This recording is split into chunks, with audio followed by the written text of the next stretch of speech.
Hello! అందరికి నమస్కారం. Movie review of 'sympathy for the devil' 2020కి రిలీజ్ అయింది. అమెజాన్ ప్రైమ్‌లో స్ట్రీమింగ్ అవుతుంది. ఇదొక psychological thriller action movie. Thrilling scenes and action scenes చూడ్డానికైతే ఒకేలాగా అనిపిస్తాయి. ఇంకా ఈ మూవీ స్టోరీలోకెళ్తే డేవిడ్ తన కొడుకుని వాళ్ళ అమ్మమ్మ వాళ్ళ ఇంటి దగ్గర వదిలిపెట్టి తన వైఫ్‌ని చూడ్డానికి హాస్పిటల్‌కి వెళ్తూ ఉంటాడు. తన వైఫ్ డెలివరీ టైమ్ అనమాట.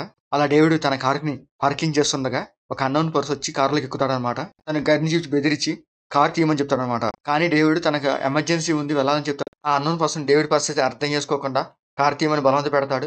ఇప్పుడు డేవిడ్ ఆ అన్నోన్ పర్సన్ కార్‌లో వెళ్తుండగా అసలు ఏం జరిగిందనేది ఈ మూవీ స్టోరీ అనమాట. ఆ పాయింట్ మీద కొంచెం థ్రిల్లింగ్‌గా తీసుకెళ్తారు సీన్స్. అవి చూడడానికైతే ఒకేలాగా అనిపిస్తాయి. డేవిడ్ అండ్ ఆ అన్నోన్ పర్సన్ దగ్గర వచ్చే కొన్ని యాక్షన్ సీన్స్ అండ్ వాళ్ళ మధ్య వచ్చే కొన్ని కన్వర్జేషన్స్ చూడడానికి బాగానే ఉంటాయన్నమాట. ఈ మూవీ డ్యూరేషన్ కూడా 1 అవర్ 30 మినిట్స్ ఉంటది. సినిమా అంతా ఆ కార్‌లోనే తిరుగుతూ ఉంటారనమాట. క్లైమాక్స్‌లో ఒక మంచి యాక్షన్ అండ్ ఎమోషనల్ సీన్ పెట్టారు. ఆ మంచి ఎమోషనల్ సీన్స్‌ని ఈ మూవీ ఎండ్ చేసేస్తారు. ఇంకా ఈ మూవీ ఓవరాల్‌గా అయితే పర్లేదు. ఒకసారి చూడొచ్చు. అమెజాన్ ప్రైమ్‌లో స్ట్రీమింగ్ అవుతుంది. మీకు నచ్చితే చూడండి. లేకపోతే లీవ్ ఇట్.